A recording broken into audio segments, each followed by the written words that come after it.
You're listening to an Ono Media podcast. Hey everyone, welcome back to the podcast. This is Murder with My Husband. I'm Payton Moreland. And I am Garrett Moreland. And he's the husband. And I'm the husband. Happy Monday. Happy May. Happy life. Yeah. I don't know. What's the date? What's the date this Monday? May the 5th? Nothing really going on the 5th. Not after the 4th. That's what I'm saying. May the 4th be with you. You know what I'm saying? I hate that.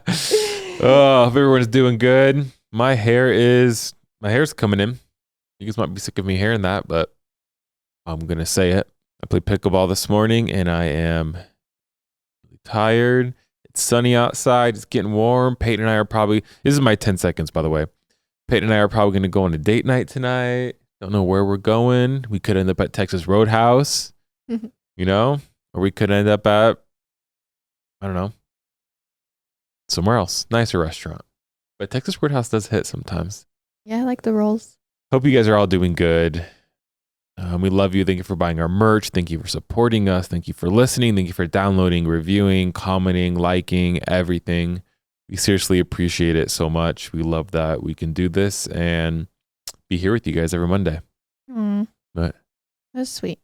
thanks. That's what I got. So my 10 seconds is. All right, you guys, we are going to get into the sources for this week. lawandcrime.com, cbsnews.com, charlieproject.org, basementfortproductions.com, sandhillsexpress.com, wtvm.com, whnt.com, wrbl.com, montcova.com, thesun.com, findagrave.com, wsfa.com, and wjtv.com. Findagrave.com. Can you just find anyone's grave in the world? If it's uploaded on there. So no, you can't find just anyone's. Interesting. I didn't know that. So most of us have friends from all different chapters in our life, right? We have our childhood friends, our college friends. Then there's the newer adulthood friends, work colleagues, other parents, neighbors. And the whole point of establishing a new friendship is getting to know someone on a more personal level.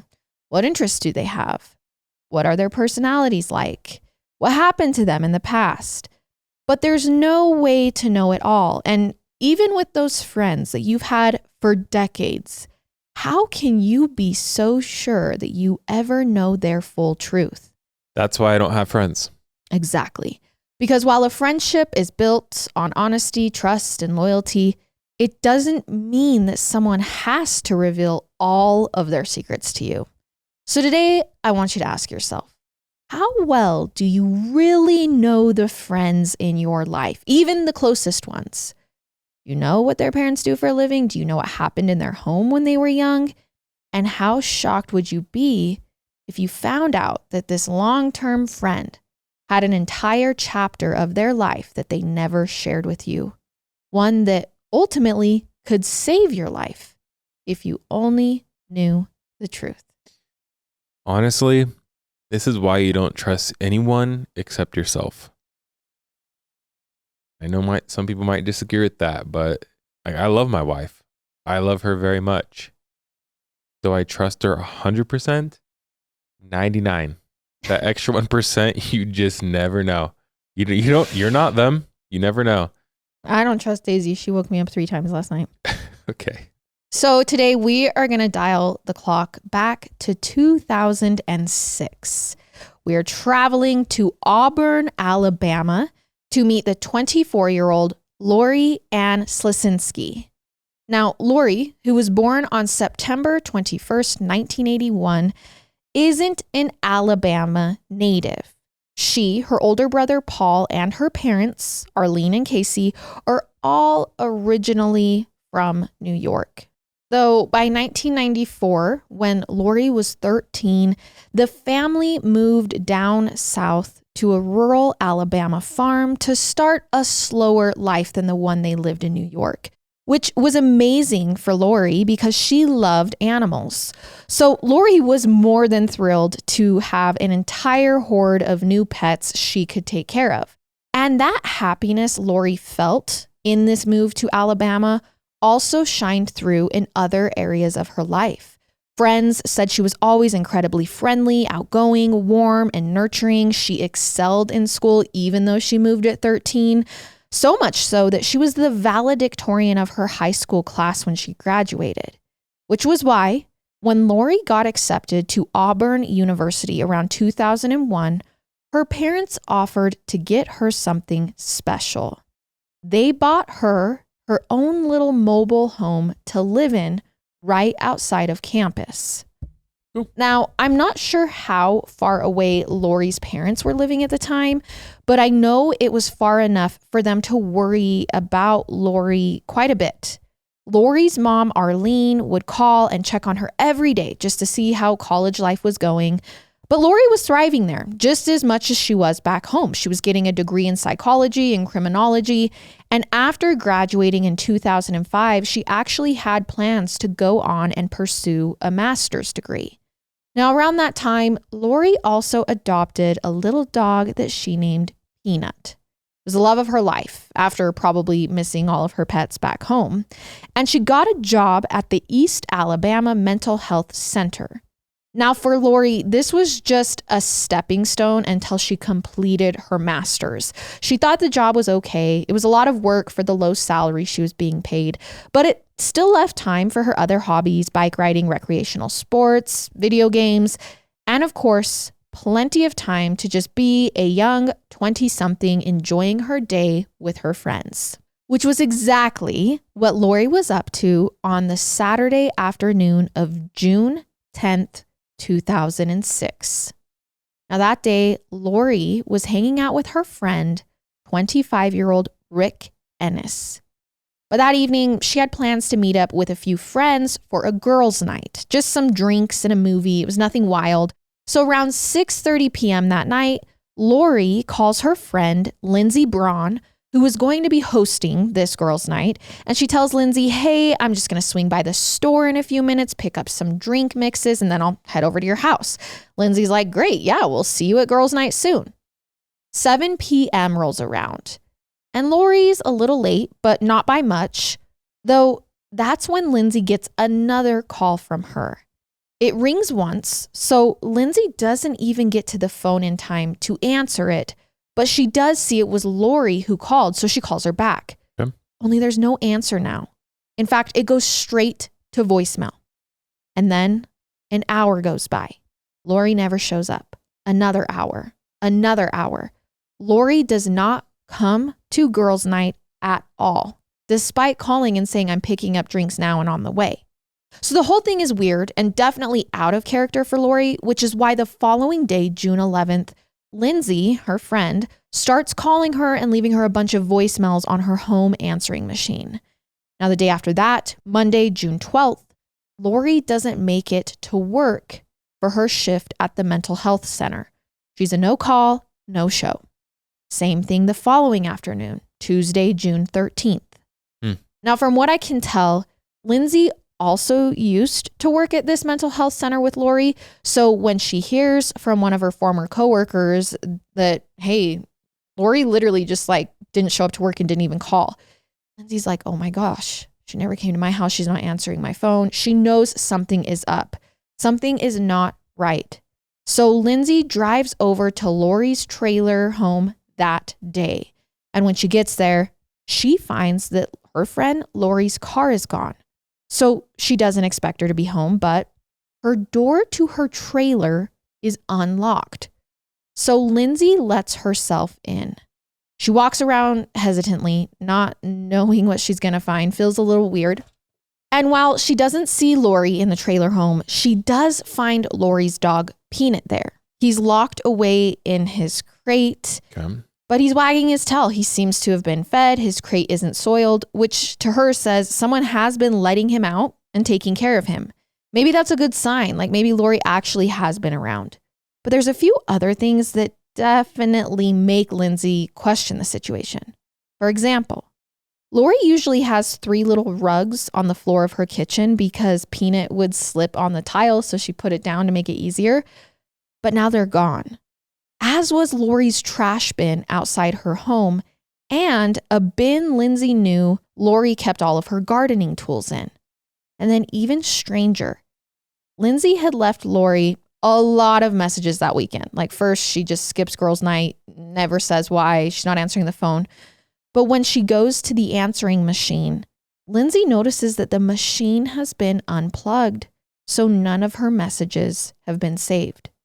So as Lindsay is doing her own little investigation in Lori's trailer, Lori's mother, Arlene, is also getting a call from Lori's boss at work saying, hey, we're a bit worried. We haven't seen or heard from your daughter in 2 days. So Arlene hops in her car and races to Auburn to Lori's house. And when she gets there and finds Lindsay there, Arlene also finds something else that's a bit unsettling. The phone in her bedroom, in Lori's bedroom, is missing its cord. So this is definitely scary enough for Arlene to call the police that day after learning everything Lindsay knows as well. You know, it's kind of funny. I bet there's people, I mean, I don't know, maybe not, that are younger that are listening that probably have no idea. Like, why is it a big deal? What's that the cord? That a phone even had a cord? They're like the charging cord. Like what? And that is a big deal that the cord's unplugged and the answering machine's unplugged. Home phones. It's kind of crazy that's I just miss not it. a thing anymore. Bring it back. I know. It was so fun. I loved just going in my dad's office, picking that phone up, calling my bestie. Can you play? So Arlene calls the police, her mother, and when they arrive at the scene, the police notice a few other things that Lindsay and Arlene had actually missed. For one, they point out that Lori's front door looks a little splintered and broken, and they find a small amount of blood on Lori's front door as well. So police bag a bunch of other evidence while they're there, including Lori's bed sheets.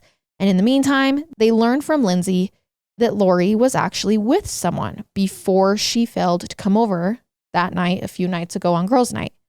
Remember, it was her old friend, Rick Ennis. Now, Lindsay knew Rick was the last person to see Lorie that night, but to her, that wasn't at all alarming when Lorie went missing because Lorie and Rick had a good friendship. They met back when she was still a student at Auburn University, but not through school. Lorie actually went to the bowling alley where Rick worked, and the two got to know each other that way and became friends. Now, the friendship was always just platonic between the two of them, though. Even in December of 2005, when Lorie asked her mother, hey, can I invite my friend Rick over for Christmas dinner? He doesn't have any family. And Arlene told her, yeah, of course. So even her mother had met Rick. Yeah. Arlene said Rick was polite and friendly, that she also had no reason to question him or his intentions. But when Rick is called in by police for questioning, he tells police about another side of his missing friend, Lorie. One that seemingly her mother and her best friend, Lindsay, were not aware of. Rick tells police, yeah, I understand what you're saying, Lorie's missing. And we were actually growing marijuana together. And that on the night of June 10th, Lorie left him to go to Lindsay's, but first she had to make a drop. And it was to a few shady characters that definitely might have had something to do with her disappearance. Now, that's crazy. Police, like Garrett, are a little hesitant to believe the story, but only because they find zero evidence that Lorie's been growing or dealing weed out of her trailer. But before they can even fully look into Rick's claim, there is a major break in the case the following afternoon on Wednesday, June 14th. Okay. Now that day, around 4:41 in the morning, police get a call that a car has just exploded in a cul-de-sac outside of a construction site. And when they ask about, okay, what's the make and the model, they hear it's a 2005 Mazda Tribute. Now, police know, Lorie, who's missing, drives a 2005 Mazda Tribute. So they rush over to the scene, terrified of what they're going to find inside of the vehicle. And they are somewhat relieved to discover that Lorie is not inside of it, but it is 100% her car. So now the question is, who would do this? Did Lorie blow up her own vehicle and flee the scene? Likely not, but police find a few clues near the car as well. First, they find a hand-rolled cigarette, which they collect as evidence. And second, an empty gas tank in the woods close by. Now remember, just a few hours before this explosion, police were questioning her good friend, Rick Ennis. Now, all of a sudden, they're standing in front of Lorie's torched car. To them, they're like, we pull him in, we put on the pressure, and now her car comes up burnt. They don't feel like it's a coincidence. which is why that day they actually decide to get Rick back in for another interrogation. Especially because Lori's parents tell police when they report back to them what Rick had said, there's no way their daughter was growing and selling weed. She's never even been into drugs. She was valedictorian. She's going on to get her master's. To them, Rick's gotta be lying.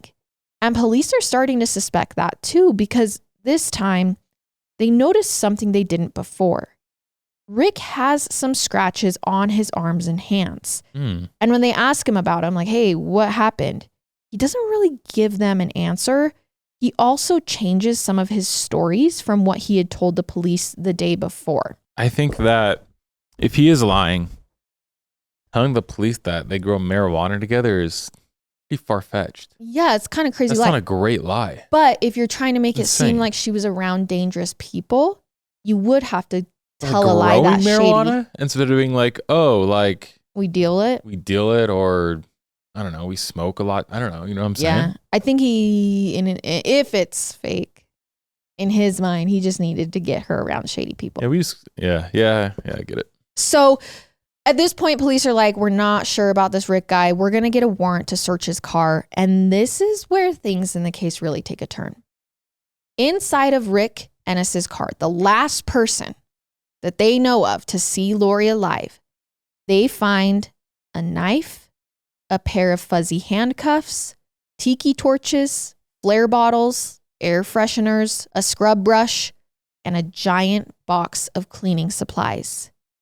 Now, when Rick is asked about some of this stuff in his car, he says, I can explain the brush and cleaning supplies because his dog has her period once a month since she isn't fixed. So, you know, he's like, she's always in my car. I got to clean it up.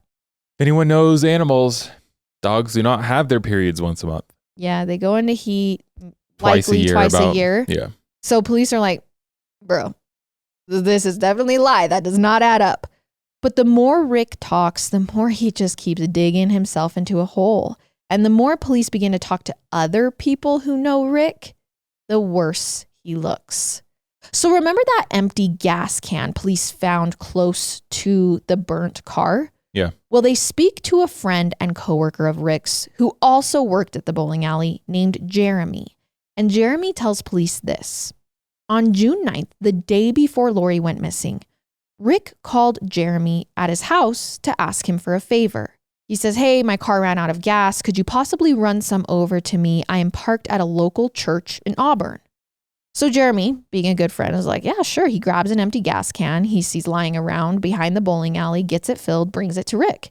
Rick says, hey, can I keep the empty gas can? And Jeremy tells him no. He's like, I borrowed it from the bowling alley. It doesn't belong to me. But that's not even the strangest part. Jeremy watches Rick start his car with zero troubles after this. And Jeremy knows cars. So he knows that when they completely run out of gas and then get a boost like this, it kind of usually takes a few revs of the engine to get it back going again. Jeremy doesn't really think too much of it. He brings the can back to work, goes about his day, but a day or two later, he realizes, oh, that gas can that he had dropped off to Jeremy and brought back is now missing, which makes him really suspicious of Rick when he hears about missing Lorie's car exploding on June 14th. Especially because he knew something about Rick that not a lot of other people knew. And what was it? I don't know. Rick was in love with Lorie. Okay. He'd written her a letter All and right. had given it to her just a few days before Lorie vanished. And when Jeremy asked Rick, hey, how did it go? He didn't offer up much, but Jeremy could tell it didn't seem to go the way Rick wanted. It seemed like Rick had finally confessed the secret love to his friend and Lorie didn't return his affections. Yeah. This is a statement which was also validated by Lindsey Braun. Remember Lorie's best friend? Yep. She said Lorie had told her about the letter, but wasn't at all interested in being romantic with Rick. That she really just wanted to keep it platonic. And seemingly Rick had accepted that since the two were still hanging out on the night she vanished. Or maybe Rick wasn't accepting it. Here's what's interesting though. If you recall, Lorie told Lindsey she was going to pick up some mixers and then head over to Lindsey's house right before she went missing. Mm-hmm. And Lorie is found on security camera footage at Walmart shopping shortly after making that call to her friend. And even more interesting, she appears to be alone. So she was with Rick when she made that call, but then she's alone in the Walmart after telling her friend she'll be right over. Almost like, yeah, I said goodbye to one friend, went to Walmart, but then she disappears. So police have to consider the possibility that maybe Rick wasn't with her when she vanished.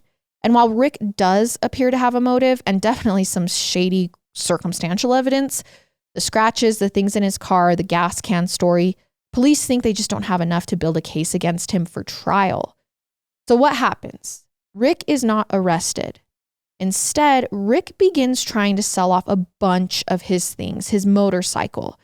And then less than a week after Lori's car is found, he moves. He moves out of Auburn, Alabama. That's so annoying. To South Carolina. Come on, guys. But the following year, so the case has grown cold. They think they know who did it. They have no evidence. Rick's former roommate from Auburn decides to randomly go into the police station one day. I don't know what took him so long, but he has some pretty interesting evidence. He says, hey, like this whole thing happened a year ago, all this drama. Rick gets up and leaves, sells everything, but he left behind 3 rugs when he moved out. And I think they might be of interest to you. Lo and behold, those 3 rugs were the ones Lindsay and Arlene noticed was missing from Lori's kitchen floor at her house. Okay. The ones she had so Peanut could walk on the tile floor. Why would he leave them behind? That's insane. Well, the former roommate says Rick told him they were a gift from Lorie, but this is really just the tip of the iceberg when it comes to Rick Ennis, because the more police keep digging, the more they realize Lorie clearly had no idea who she was friends with. So I'm going to jump back into Rick's past now. It's 1993 in Montgomery, Alabama. Okay. On March 5th, a police dispatcher gets a call from a random driver saying a car appears to have driven off the highway. It struck a fence, so they should send someone out to make sure everyone's okay.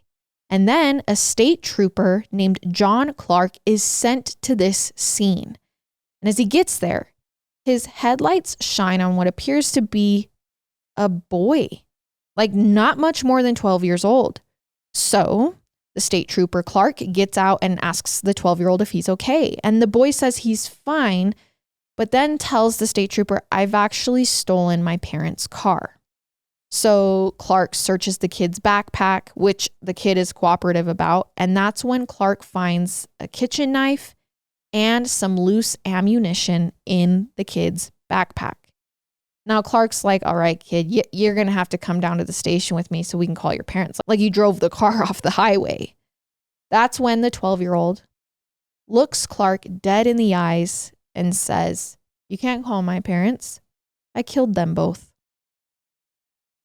And something about the way this young kid says it, like something about the way he says it, tells Clark that he's not joking. He's not messing around. So they immediately send police over to the boy's home address. And sure enough, they find the dead bodies of his mother, Dolly Flowers, who had been shot and beaten to death with a baseball bat. Oh my gosh. As well as the body of the boy's stepfather, what is happening? Eddie Flowers, who had also been shot in the face. And he's not in prison for the rest of his life? Well, apparently the bodies at the house had been dead for at least 2 days by that point, which, according to witnesses, didn't stop that little boy from going to school in the meantime. So he shot and killed his parents, kept going to school, and then 2 days later stole the car and ended up driving it off the highway. Who's this little boy? Rick. 12-year-old Rick Ennis. Rick told police he did it because his parents had been wanting to move and he didn't want to switch schools. But the police find something else chilling inside of this house.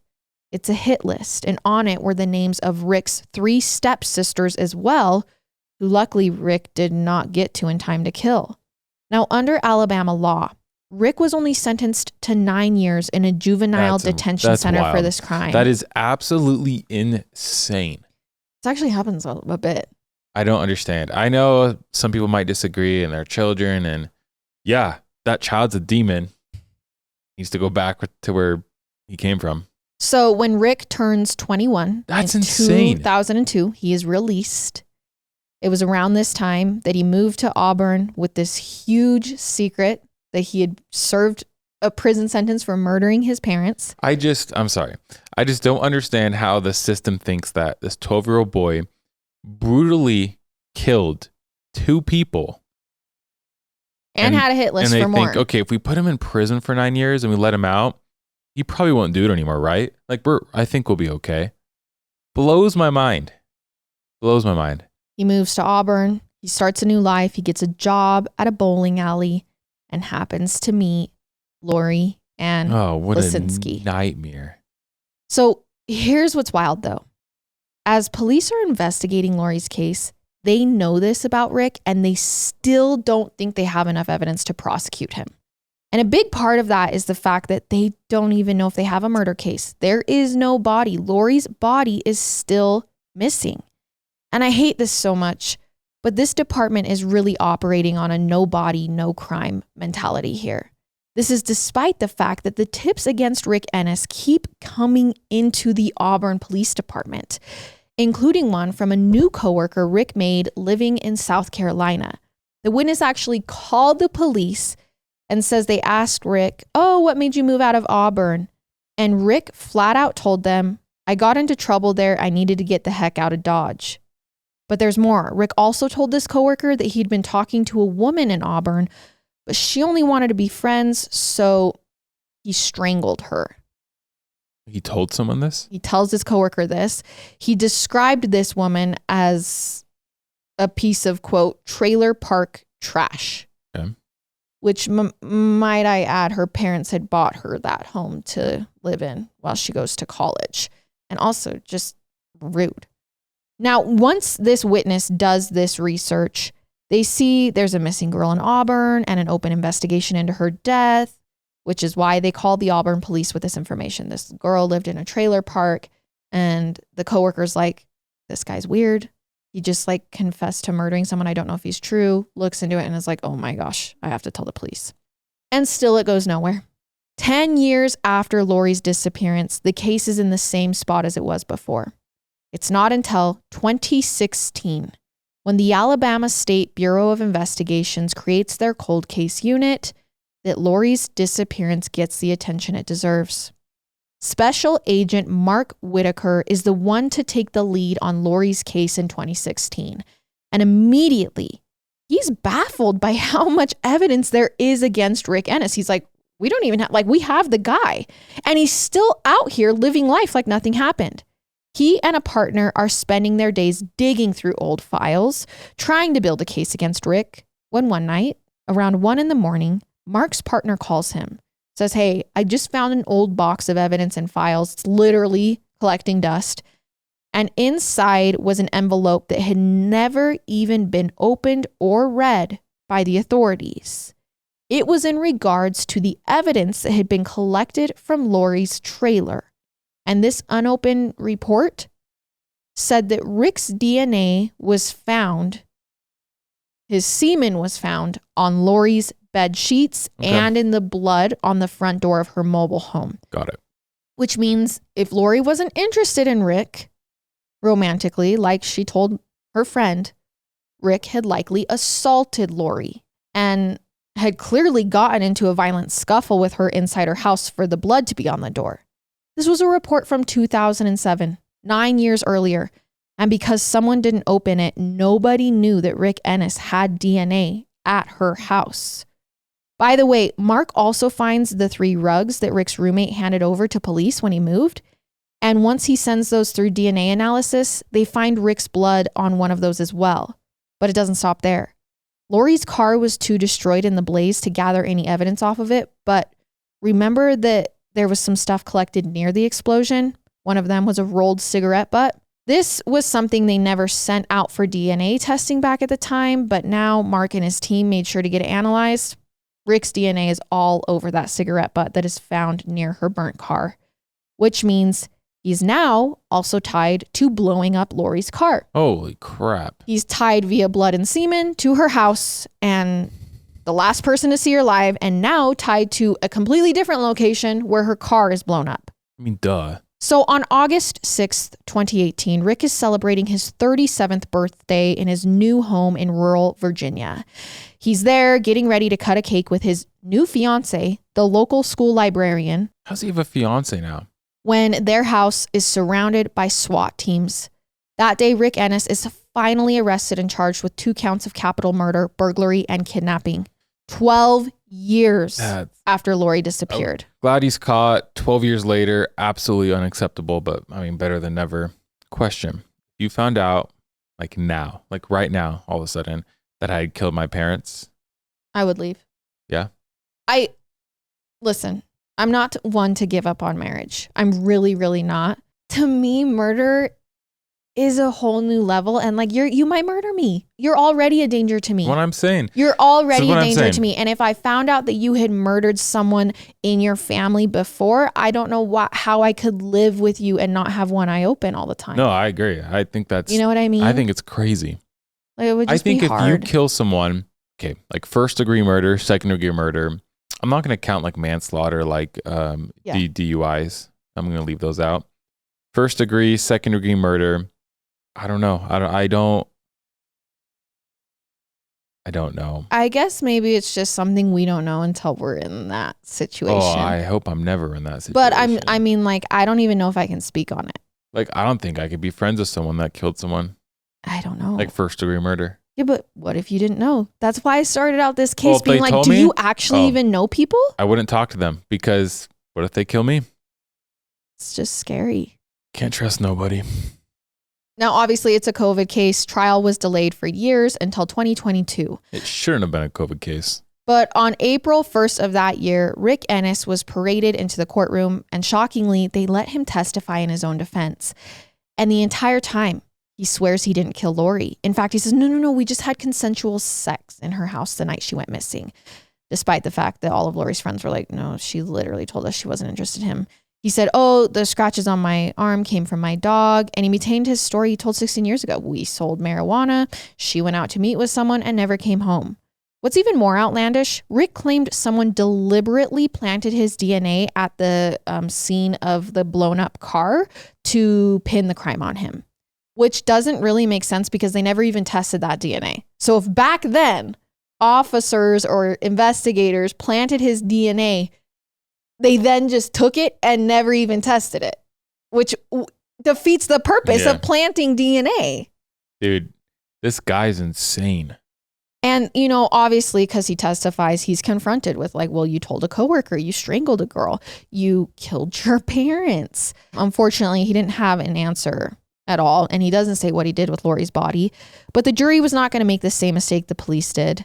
For them, no body, no crime was not an option. After deliberating for 2 days, the jury found Rick Ennis guilty of all charges. Thank goodness. After 16 years without justice, the Slesinski family had a piece of it. After the verdict was announced, one of Rick's stepsisters, who was on his hit list, came forward and released her own public statement.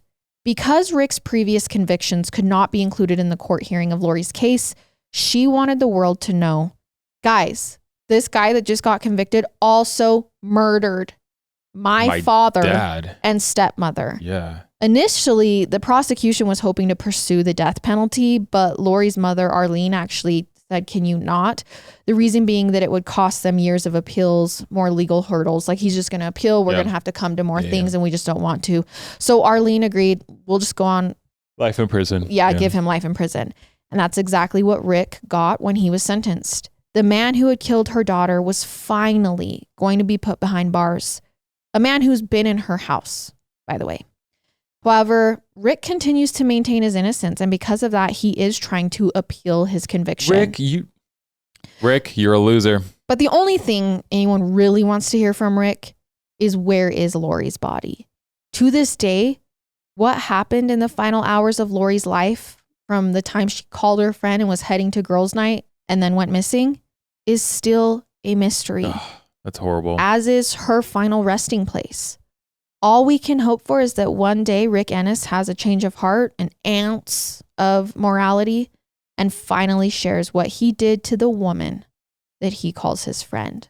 And that is the story of Lorie and Slesinski. It's sad when the parents can't have, because you have closure, right?